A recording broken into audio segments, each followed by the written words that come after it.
आइए तो आज हम ऋग्वैदिक काल के बारे में स्टडी करने वाले हैं। ये जो ऋग्वैदिक काल है इसको कुछ इस प्रकार से हम समझने की कोशिश करते हैं। देखिए, वैदिक काल, वैदिक काल को हम दो भाग में बांटते हैं। एक को बोलते हैं ऋग्वैदिक काल और दूसरे को हम बोलते हैं उत्तर वैदिक काल। देखिए, ऋग्वैदिक काल ये 1500 से लेकर के ये आ जाता है 600 BCE तक। ठीक, तो इस प्रकार से वैदिक काल में ऋग्वैदिक काल और उत्तर वैदिक काल दोनों आता है, जबकि ऋग्वैदिक काल का कालखंड आ जाता है 1500 से लेकर के ये आ जाता है आपका 1000 BC तक या BCE तक। उत्तर वैदिक काल का आ जाता है आपका ये आ जाता है 1000 BC से लेकर के या आपका 600 BC तक। देखिए, BC या BC बात एक ही होता है। BC का फुल फॉर्म होता है बिफोर कॉमन एरा। क्या होता है? Before common era. क्लियर हो गया? और BC का होता है बिफोर क्राइस्ट, अर्थात ईसा के जन्म के पूर्व की कहानी। तो ये बात आप छोटा सा था। तो वैदिक काल को हम दो भाग में बांटते हैं, ऋग्वैदिक काल और उत्तर वैदिक काल। थोड़ा सा समय लगेगा आपका। तो ऋग्वैदिक काल का जो जानने का मूल स्रोत है वो क्या है? तो वो केवल और केवल ऋग्वेद है। मेरी बात समझ पा रहे हैं? ऋग्वैदिक काल की जानकारी हमको किससे मिलता है? तो ऋग्वेद से। जबकि उत्तर वैदिक काल की जानकारी हमको मिलता है सामवेद, यजुर्वेद, अर्थववेद, ब्राह्मण ग्रंथ, ETC सोन इस काल की हमको जानकारी मिलने लगता है। मेरी बात समझे? तो आज हमारा जो मेन टॉपिक है वो है ऋग्वैदिक काल। तो ऋग्वैदिक काल जो कि ऋग्वेद हमको जानकारी देता है, इससे हमको इस बात का पता चलता है कि ऋग्वेद का भौगोलिक स्थिति क्या थी, अर्थात ये किस क्षेत्र में अवस्थित था। हम यहाँ भी जानेंगे इस क्षेत्र को कहते क्या है, यहाँ का समाज कैसा था, राजनीति कैसा था, प्रशासन कैसा था, धर्म कैसा था। इन सभी बातों को एक एक करके हम समझने वाले हैं। इसको साफ किया जाता हूँ। देखिए, जब हम ऋग्वैदिक काल पढ़ते हैं तो इतिहास का शुरुआत माना जा सकता है। कहने का मतलब यहाँ से वो इंटरेस्ट आने लगता है जहाँ से कि अनुमान के आधार पर जो हम बात करने लगते हैं। क्योंकि इसमें क्या है ना, साहित्यिक रूप से लिखा हुआ चीज़ है, तो हमको थोड़ा ज़्यादा इसमें इंटरेस्ट आता है। तो पहला बात, ऋग्वैदिक काल को जानने का प्रमुख स्रोत क्या है? ऋग्वेद है। ठीक, ऋग्वेद है। कालखंड क्या है? 1500 से लेकर 1000 BCE तक। ये बात क्लियर हो गया। अब देखिए, जब हम ऋग्वैदिक काल का बात करते हैं तो मुख्य रूप से भारत के इस क्षेत्र का बात करते हैं। कहने का मतलब हो गया, यहाँ पे हो गया अफगानिस्तान, कहने का मतलब हो गया पाकिस्तान, कहने का मतलब हो गया आपका ये पंजाब। मेरी बात समझे? मेन रूप से हम इस कालखंड में इसी क्षेत्र के बारे में स्टडी करते हैं। ऋग्वैदिक काल में मुख्य रूप से जो उल्लेखित है स्रोत, उससे सतलज नदी से लेकर के हम यमुना नदी, सतलज नदी से लेकर के हम यमुना नदी के क्षेत्र के बारे में ही जानते हैं कि इसी क्षेत्र के बारे में इस सभ्यता का, ऋग्वैदिक कालीन सभ्यता संस्कृति का प्रचार प्रसार हुआ था। तो सतलज नदी से लेकर के यमुना नदी के क्षेत्र को क्या बोला जाता है? ये क्या बोला जाता है? ब्रह्मवर्त। क्या बोला जाता है? ब्रह्मवर्त बोलते हैं। मेरी बात समझे? लेकिन जब उत्तर वैदिक काल में आते हैं तो ये यमुना नदी से आगे बढ़ करके ये चला जाता है आपका गंगा नदी तक। कहाँ तक चला जाता है? गंगा नदी तक। तब इसको हम बोलते हैं क्या? आर्यावर्त। क्या बोलते हैं? आर्यावर्त। क्यों आर्यावर्त बोलते हैं? क्योंकि आर्य लोग का ये निवास स्थान हो जाता है। वो डिबेट का विषय है कि अब मैक्स मुलर साहब कहते हैं कि मध्य एशिया से आर्य आया था, फिर बाल गंगाधर तिलक, इसके बाद सोन, उसके बाद दयानंद, उसके बाद और भी बहुत सारे लोग कहते हैं कि कहाँ कहाँ से आर्य लोग आए थे। वो डिबेट का विषय है। जहाँ से भी आए थे, इसीलिए यमुना नदी से लेकर के गंगा नदी का क्षेत्र क्या कहलाता है? आर्यावर्त कहलाता है। और सतलज नदी से यमुना नदी के क्षेत्र को हम बोलते हैं ब्रह्मवर्त। तो हम ये जो ब्रह्मवर्त वाला इलाका है ये ऋग्वैदिक काल का इलाका है, ऋग्वैदिक काल खंड का इलाका है। और इसी काल सतलज से लेकर यमुना नदी तक के जो सभ्यता का विकास हुआ, आज हम केवल उसी के बारे में पढ़ते हैं। थोड़ा सा मैथ को दिमाग में आप लोग इंक्लूड कर लीजिएगा, क्योंकि यहाँ से क्वेश्चन हिस्ट्री में ना पूछे तो आपको ज्योग्राफी में काम कर जाएगा। ये है आपका सिंधु नदी। मेरा पिछला वाला देखिएगा तो उसमें पामीर में पठार से निकाल के दिखाए हैं। फिर यहाँ पे हम क्या बोले थे? ये चिनाब नदी है। क्या है? चिनाब नदी, चिनाब की सहायक बनती है झेलम, झेलम का सहायक फिर चिनाब का सहायक दूसरे तरफ से बनती है ये रावी। ठीक, उसके बाद ये होता है आपका सतलज, और सतलज का सहायक बनता है ब्यास, और चिनाब का सहायक बनता है सतलज, और ये सिंधु का सहायक अंतिम रूप से सतलज अपना पानी ले जाके चला जाता है। तो सतलज नदी से नीचा हम गिरेंगे, दिख पा रहा है, सतलज नदी से हम नीचा लिखेंगे, यहाँ पे लिखते हैं सतलज नदी से नीचा जा करके जब हम यमुना नदी तक के क्षेत्र पर आते हैं तब यही क्षेत्र कहलाता है ब्रह्मपर्त। तो इसी कालखंड और इसी एरिया के बारे में आज हम स्टडी करने वाले हैं, आप मेरे साथ एकदम जुड़ जाइए। तो यहाँ पे समझिए बात को, जानकारी का मुख्य स्रोत केवल और केवल ऋग्वेद क्षेत्र, अफगानिस्तान, पाकिस्तान और पंजाब वाला इलाका। तो इसी से हमको पता चलेगा कि इस क्षेत्र की स्थिति क्या होगी, यहाँ पे राजनीतिक स्थिति क्या होगा, अर्थव्यवस्था कैसा होगा, राजनीतिक और प्रशासन की स्थिति कैसा होगी। समझ गए बात को। यहाँ पे देखिए, ये जो कालखंड है ना, ऋग्वैदिक कालखंड को बांटने के लिए फ्लैट तौर पे हम कई क्षेत्रों में बांट देते हैं, आसानी से बात आपको समझ में आ जाएगा। देखिए, सबसे पहले हम बात करते हैं राजनीति की। राजनीति पहले समझते हैं, फिर आगे हम बात करेंगे। देखिए, राजनीति का जब हम बात करते हैं तो यहाँ पे क्लियर कट समझ में आता है कि यहाँ की राजनीति कैसी थी, गणतंत्रात्मक प्लस राजतंत्रात्मक। मेरी बात समझिए, जब हम राजतंत्रात्मक कहते हैं तो यहाँ पे एक राजा होगा, समझ गए, और जब हम गणतंत्रात्मक कहते हैं तो कॉमन व्यक्ति होगा और वो सत्ता के शीर्ष पर पहुंचेगा। मेरी बात समझ गए, कॉमन व्यक्ति होगा और सत्ता के शीर्ष पर। जब हम गणतंत्रात्मक का बात करते हैं तो यहाँ पे कुछ सभा, समिति, विदत नाम की संस्था काम करेगी। क्या करेगी बाबू? सभा, समिति और विदत, ये नाम की संस्था करेगी। और इस काल में ये जो सभा है इसमें स्त्रियां क्या करती थी? भाग लेती थी। समिति में योग जन भाग लेते थे। योग जन और विदत भी एक प्रकार का संस्था था जो गणतंत्रात्मक आधार पे राजा को क्या करता था?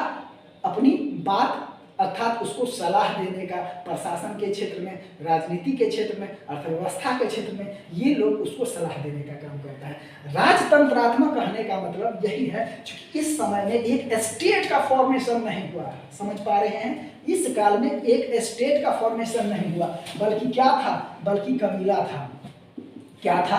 कबीला था। ये समाज कैसा था? कबीलाई समाज था।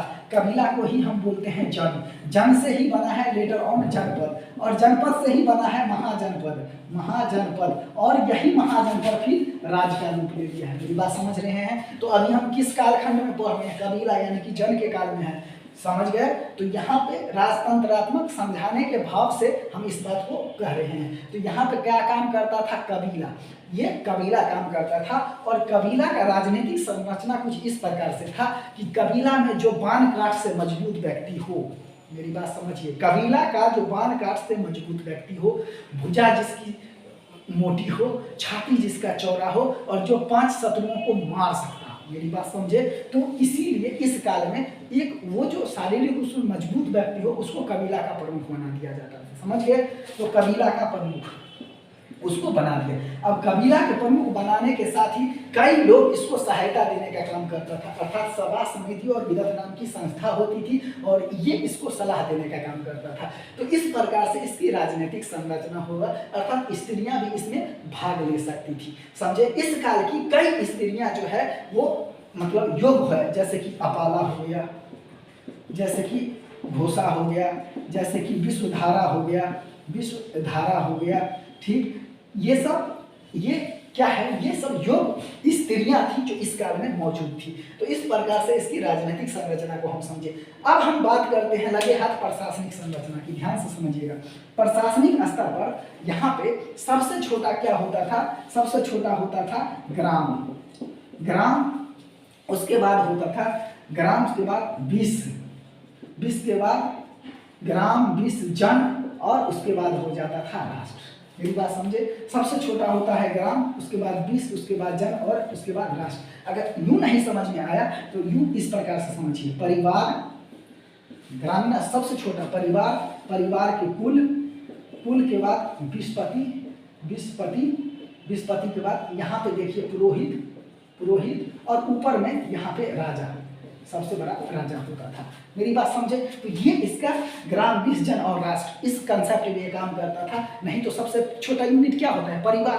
परिवार से ऊपर क्या होता है? कुल, है ना जी। मान के चलिए हम किसी परिवार के हैं, ठीक है, फिर मेरा भी जो कुल आ रहा है, जो मेरा वंश आ रहा है, हम उसके हो गए। फिर क्या है? विस्पति, यानी कि ग्राम के क्षेत्र, फिर उसके ऊपर पुरोहित और राजा। इस प्रकार से ये इसका संरचना यहाँ पे मॉड्यूल किया गया है, समझ गए? तो इस प्रकार से राजनीतिक और प्रशासनिक हम टर्म को यहाँ पे एक्सप्लेन करता है। दूसरा बात देखिएगा, यहाँ पे राजनीतिक रूप से देखें तो केवल एक युद्ध का चलता है, एक युद्ध का यहाँ पे चर्चा किया गया है, और वो युद्ध है दशराग, 10 राग युद्ध। ये जो 10 राग युद्ध है, ये पुरुषनी, पुरुषनी रावी नदी के तट पे ये लड़ा गया। पुरुषनी को ही पहले रावी बोला जाता था, यानी रावी को ही पहले पुरुषनी नदी बोला जाता था।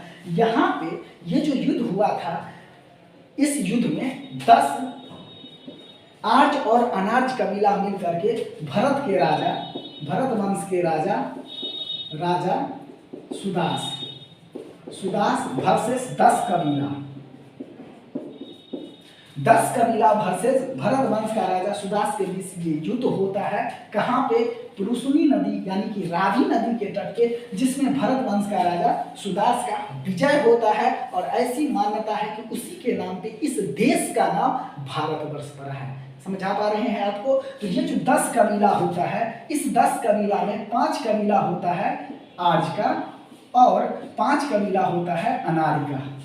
अनार्य कबीला का यहाँ पे जिक्र नहीं किया गया है, जबकि आर्य कबीला में यहाँ पे उसका नाम जिक्र इस प्रकार से किया गया है। यहाँ दिख रहा है, ठीक ना? यहाँ यही लिख देते हैं, अनु, द्रुहु, द्रुहु, पुरु, तुर्वस, तुर्वस और यदु।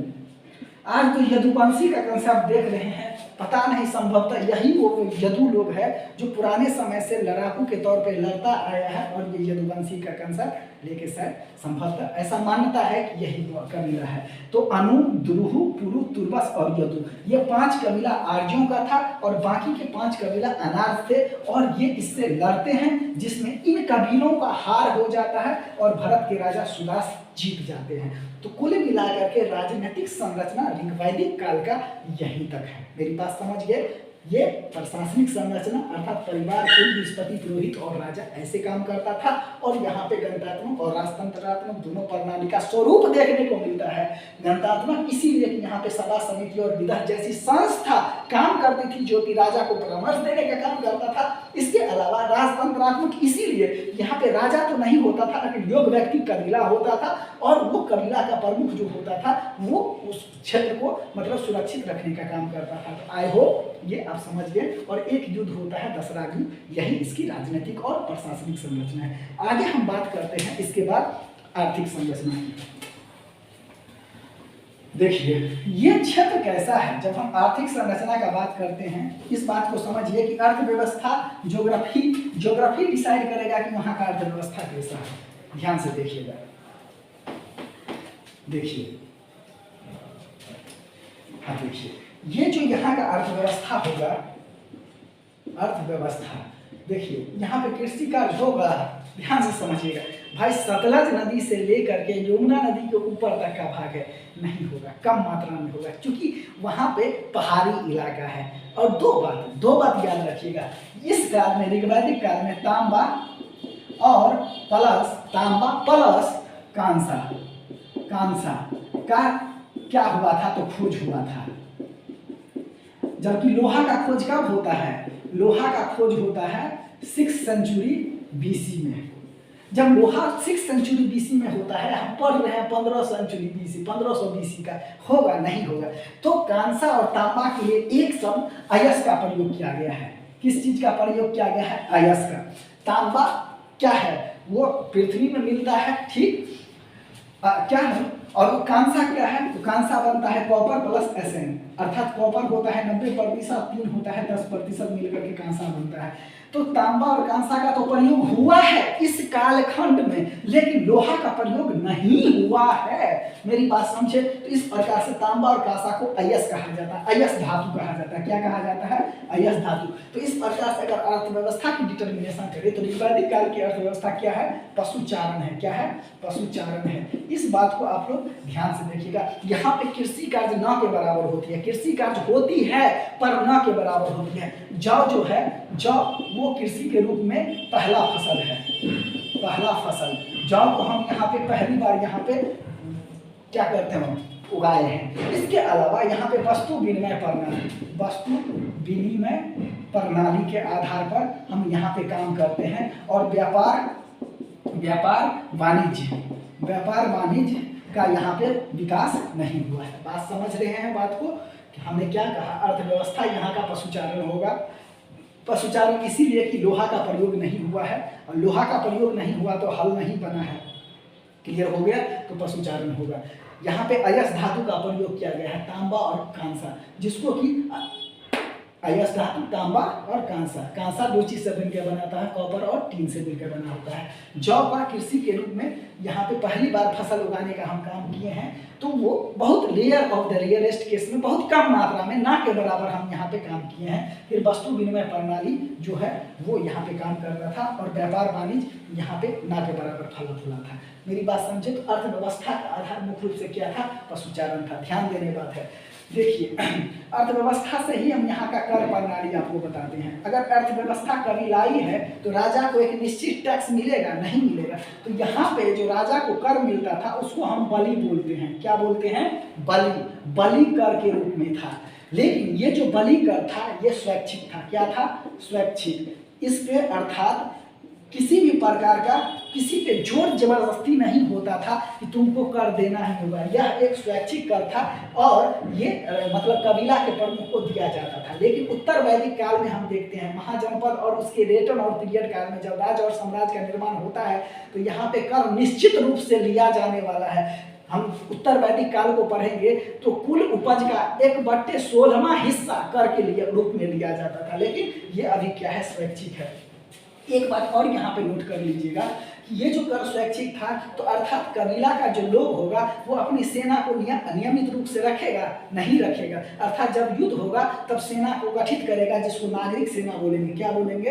नागरिक सेना। और जैसे ही युद्ध खत्म होगा बात खत्म। यही कारण है कि ज्यादा युद्ध नहीं हुआ, केवल और केवल एक युद्ध की चर्चा है, और वो दसरा युद्ध क्या है। तो आई होप अर्थव्यवस्था से संबंधित इतना ही चीज था, और यही आपको याद रखना है। याद रखना है एक बलि कर जो कि स्वैच्छिक था, पशुचारण कृषि अर्थव्यवस्था था, जौ का यहाँ पे पहली बार खेती के रूप में उपयोग किया गया, पहला फसल, वस्तु विनिमय प्रणाली अर्थात बार्टर सिस्टम, और व्यापार वाणिज्य यहाँ पे नहीं होता था।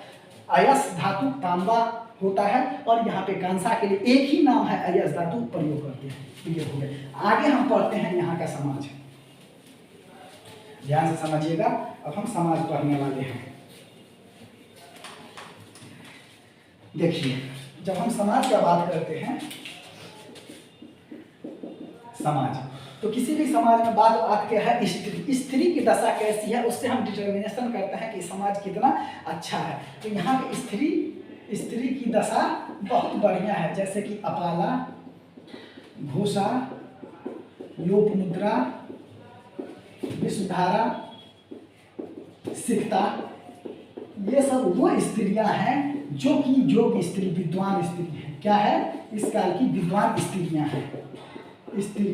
फिर से देखिए, अपाला, घोषा, लोपमुद्रा, विषधारा और सिकता, ये सब योग्य स्त्रियां हैं। इस प्रकार से यहाँ पे क्या था? तो विधवा विवाह प्रचलन में था, सती प्रथा ये भी प्रचलन में था। उसके अलावा विधवा विवाह हो गया, सती प्रथा हो गया, नियोग प्रथा ये भी प्रचलन में था। अच्छा, अनुलोम विवाह ये भी प्रचलन में था। प्रतिलोम विवाह ये भी प्रचलन में था। बात जो समझने वाला है वो समझिए। नियोग प्रथा ये नहीं समझ में आया होगा। जैसे मान लीजिए कि एक स्त्री का शादी हुआ और उसका हस्बैंड गुजर गया, तो हस्बैंड गुजरने के बाद वो स्त्री अकेला हो जाएगी, तो उसका जो देवर होगा ना, देवर के साथ ये संभोग करवा करके क्या करती है, तो संतान की उत्पत्ति कर सकती है। दैट इज कॉल्ड वियोग प्रथा।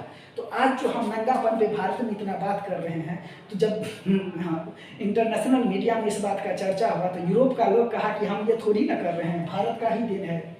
तो खैर कोई बात नहीं, वो अपना डिबेट का विषय है। तो वियोग प्रथा ये वैदिक समाज में प्रचलन में था। अनुलोम विवाह क्या होता है? अनुलोम विवाह होता है जब उच्च वर्ण का क्या हो, उच्च वर्ण का हो आपका पुरुष और निम्न वर्ण की महिला, और दोनों चोरी छुप के विवाह कर ले, दैट इज कॉल्ड अनुलोम विवाह। प्रतिलोम विवाह में उल्टा हो जाता है, महिला हो उच्च वर्ण की और पुरुष हो निम्न वर्ण का, दैट इज कॉल्ड प्रतिलोम विवाह। यही वो चीज है जो वहाँ पे एग्जिस्ट करता था। आई होप ये आप क्लियर समझ गए होंगे। समाज का जब हम बात करते हैं तो समाज में पुरोहितों का यहाँ पे अच्छा स्थान था, उच्च स्थान था और राजा के बाद इसी का नंबर आता था। दूसरी बात जब हम समझा रहे हैं, ये देखिए समाज क्या था, कबीलाई समाज क्या था, कबीलाई। यहाँ पे अस्थाई सेना यहाँ पे नहीं था और नागरिक सेना का गठन करके जब जरूरत होता था युद्ध कार्य खत्म कर दिया जाता था। समाज में ये तो प्रथा चल ही रहा था और समाज में जब हम समाज पढ़ते हैं तो ये जो समाज था, ये मुख्य रूप से जब कबीलाई समाज कहते हैं, इस समाज का एक खास बात ये होता है कि कबीलाई समाज में लड़ाई को मान्यता ज़्यादा न दे करके वो शांति स्थापना में ज़्यादा जोर देता है। कारण क्या है इसके पीछे समझिए। कबीलाई लोग पेट भरने का काम करता है, उसको मतलब नहीं है, उसको इस बात का मतलब नहीं है कि हमारे पास कितना इकट्ठा हो जाए। अभी जो आपका जिसको भगोड़ा बोलते हैं, तंबू बिछा के देखते होंगे लोग, क्या बोलते हैं उसको, टीनी टपरी बिछा के जो लोग रहता है साइड में, बंजारा लोग सब जो होता है क्या कहते हैं, पेट, उसको क्या मतलब है भाई कोई कितना है नहीं है, दिन भर भीख मांग के लाता है या फिर सांप को या किसी को मार करके खाता। तो ये लोग शांति का, यही कारण है ये समाज क्या था, शांति प्रिय समाज था। समझ गए पुरोहितों का। अच्छा हाँ, यज्ञ का तो चर्चा मिलता है, लेकिन इस काल में यज्ञ होता है लेकिन उतना स्तर पे नहीं होता। अभी हम धर्म पढ़ेंगे तो वहाँ पे हम इस बात का चर्चा करें। तो समाज क्या था, स्त्रियों की अच्छा दशा थी, ये सती प्रथा प्रचलन में था, विधवा विवाह प्रचलन, वियोग प्रथा, अनुलोम विवाह, प्रतिलोम विवाह, ये सब सारा जो है वो प्रचलन में था। तो हमारा समाज यहाँ पे कुछ इस प्रकार से था। इसके अलावा आगे हम जब धर्म का बात करते हैं तो धर्म यहाँ पे मुख्य रूप से जो है देखिए यहाँ का धार्मिक स्थिति का बात करें तो यहाँ पे धार्मिक स्थिति क्या था, इहलौकिक था। क्या था, इहलौकिक।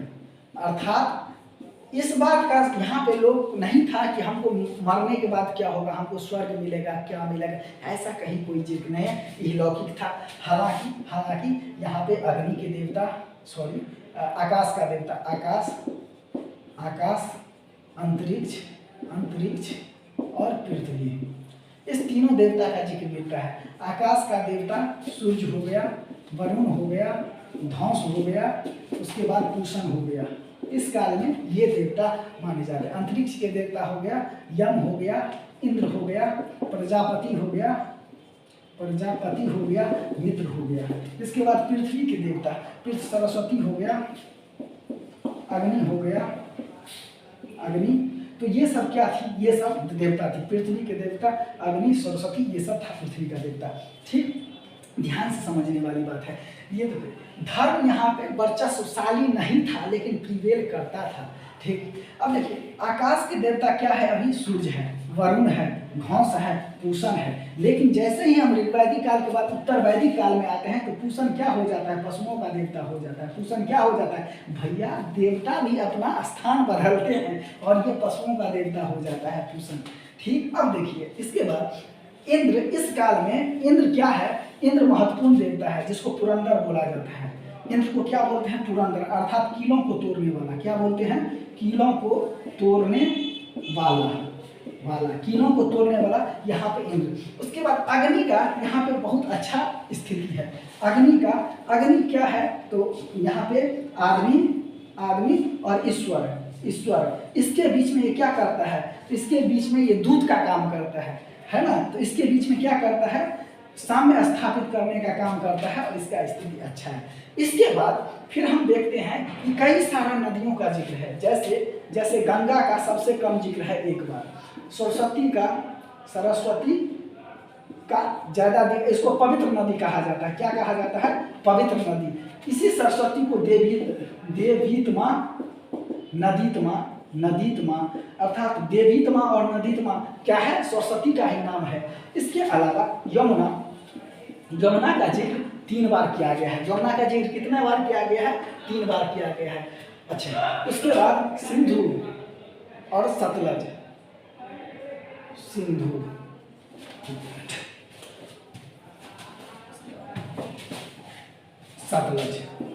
सतलज का जिक्र किया गया है। तो ये सब नदियों का जिक्र बार बार किया गया है, समझ गए।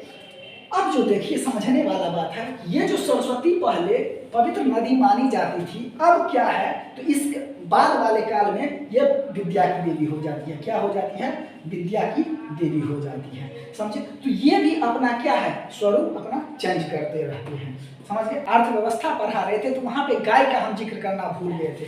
ये पशुपालक समाज है, हम क्या बोले, कबीलाई समाज है, पशुपालक समाज है। तो यहाँ पे गाय का महत्व बहुत ज्यादा था। तो हमारे धर्म, जैसे देखिए हिंदू धर्म में गाय को बहुत पवित्र माना जाता था। तो उस समय भी गाय बहुत पवित्र था, ठीक ना। गाय के लिए अघन्या शब्द का प्रयोग किया गया, अर्थात जिसको ना मारा जाए, समझ गए बात को।